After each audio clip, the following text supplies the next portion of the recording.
जय श्री कृष्ण दोस्तों आप ये ईमेल देखिए। इसमें मुझसे किसी ने पूछा है कि क्यों अनपढ़ और मूर्ख लोग ही गीता को मानते और पढ़ते हैं। ये प्रश्न कोई नया प्रश्न नहीं है। कोई भी व्यक्ति जो भगवान को मानने की कोशिश भर करता है, उनके बताए रास्ते पर चलने की कोशिश करता है, उस व्यक्ति से ऐसे प्रश्न पूछकर उसका मनोबल, उसका कॉन्फिडेंस गिरा ही दिया जाता है। तो चलिए आज हम इस प्रश्न का एक ऐसा जवाब देते हैं जिसको सुनकर मजा आ जाएगा। तो देखते हैं कि गीता को मानने वाले गरीब या अनपढ़ ही क्यों होते हैं। और हाँ, अगर आप कहानी और उदाहरणों द्वारा पूरी गीता को समझना चाहते हैं तो मेरे द्वारा लिखी विश्व की सबसे सरल गीता को पिन कमेंट और डिस्क्रिप्शन से खरीद सकते हैं। कुछ ना समझ आने पर मेरे से व्हाट्सएप पर बात भी कर सकते हैं। तो वीडियो शुरू करने से पहले बता दूं, भारत के बहुत से संत ज्यादा पढ़े लिखे नहीं थे, जैसे कि श्री रामकृष्ण परमहंस। इनकी स्कूली शिक्षा अधिक नहीं थी, परंतु ये तो सिक्के का एक ही पहलू है। हम दूसरे पहलू को भी देखते हैं। आज मैं आपको इस प्रश्न का उत्तर एक सच्ची घटना से देता हूँ। एक ऐसे व्यक्ति की कहानी बताता हूँ जिन्होंने पूरे भारत को एक अलग शिखर पे पहुँचा दिया। इनका जन्म एक समृद्ध परिवार में हुआ था। इनके पिता एक बहुत बड़े इंडस्ट्रियलिस्ट थे,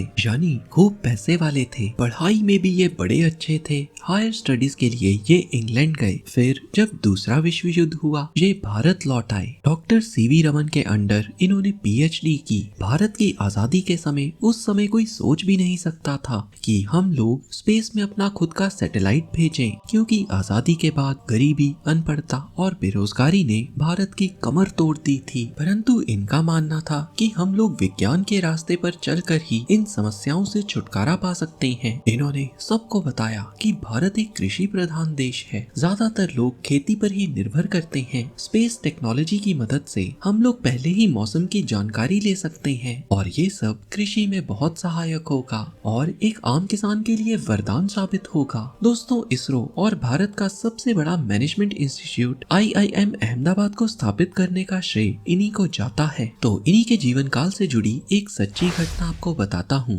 एक बार दक्षिणी भारत के शहर त्रिवेंद्रम में समुद्र के किनारे बैठकर एक आदमी श्रीमद् भगवत गीता पढ़ रहा था कि तभी वहाँ एक मॉडर्न नवयुवक आया। वो ये देखकर मुस्कुराने लगा कि ये आदमी श्रीमद् भगवत गीता पढ़ रहा है। ये नवयुवक उस युवक के पास गया और उस पर तंज कसकर बोला, दुनिया कहाँ से कहाँ पहुँच गई है और आप आज भी इन पुरानी किताबों को पढ़ रहे हो। भला इनका आज के वैज्ञानिक युग में क्या काम? अरे ये तो सब बीते युग की बातें हैं और आज के जमाने में तो कोई मूर्ख ही ऐसी बीते युग की किताबों को पढ़ेगा। अगर आपने इस पुरानी किताब को छोड़कर विज्ञान की शरण ली होती, कोई साइंस की किताब पढ़ी होती, तो आज देश कहाँ से कहाँ पहुँच गया होता। आप जैसे लोग ही इस देश के पिछड़े होने का कारण है, क्योंकि आप जैसे लोग समय के साथ ना चलकर अपनी पिछड़ी सोच को साथ लेकर चलते हैं। भगवत गीता पढ़ रहे उस युवक ने उस समय कुछ भी नहीं कहा, वो केवल मुस्कुरा दिया। फिर उसने नवयुवक से पूछा, आप क्या करते हो? नवयुवक अपनी छाती फुलाकर बोला, मैं एक साइंस ग्रेजुएट हूँ और मैं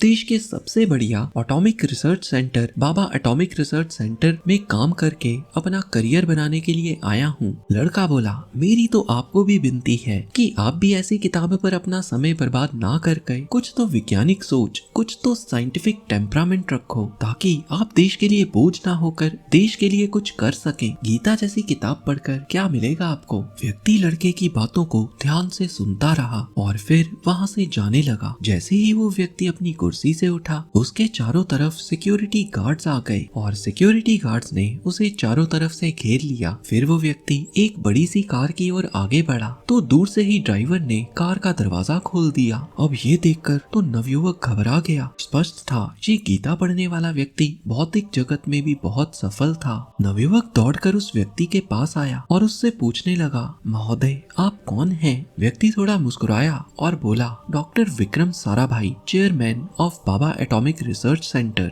नवयुवक के पांव के नीचे से जमीन खिसक गई, क्योंकि ये वही इंस्टीट्यूट था जहाँ पर वह अपना भविष्य बनाने आया था और इस इंस्टीट्यूट के चेयरमैन गीता पढ़ते थे। दोस्तों, साराभाई सिर्फ गीता को पढ़ते ही नहीं थे, बल्कि इन्होंने गीता ज्ञान को अपने जीवन में उतारा भी था। इनके जीवन काल से जुड़ी दूसरी घटना देखिए। एक बार विज्ञान के विद्यार्थी कुछ एक्सपेरिमेंट कर रहे थे और वो जिन यंत्र यानी इंस्ट्रूमेंट से एक्सपेरिमेंट कर रहे थे, वो एक्सपेरिमेंट करते करते खराब हो गए। ये यंत्र काफी महंगे थे। सभी विद्यार्थी डर रहे थे कि उनसे इंस्टीट्यूट की संपत्ति खराब हो गई। सबको पूरी उम्मीद थी कि अब डांट खूब पिटेगी या हो सकता है किसी किसी को इंस्टीट्यूट से बाहर भी निकाल दिया जाए। जब विक्रम साराभाई कक्षा में आए और उन्होंने देखा कि नया महंगा इंस्ट्रूमेंट एक्सपेरिमेंट करते करते खराब हो गया है, तो वो विद्यार्थियों से बोले, कोई बात नहीं, साइंटिफिक एक्सपेरिमेंट्स में ऐसा हो जाता है, बस आगे से ध्यान रखना। सभी को उम्मीद थी वो अपना आपा खो देंगे, भड़क जाएंगे, परंतु उन्होंने ऐसा कुछ भी नहीं किया। श्रीमद् भगवत गीता के दूसरे अध्याय के 15वें श्लोक में श्री कृष्ण बताते हैं, हे अर्जुन, जो पुरुष सुख तथा दुख में विचलित नहीं होता और इन दोनों में समभाव रखता है, वे निश्चित रूप से मुक्ति के योग्य है। दोस्तों, आज बहुत से लोग साइंस को मानते हैं, भगवान को नहीं, और जो लोग भगवान को मानते हैं, साइंस को मानने वाले उनका मजाक भी उड़ाते हैं। तो ऐसे लोगों के साथ वीडियो को शेयर करना ना भूले। हरे कृष्णा।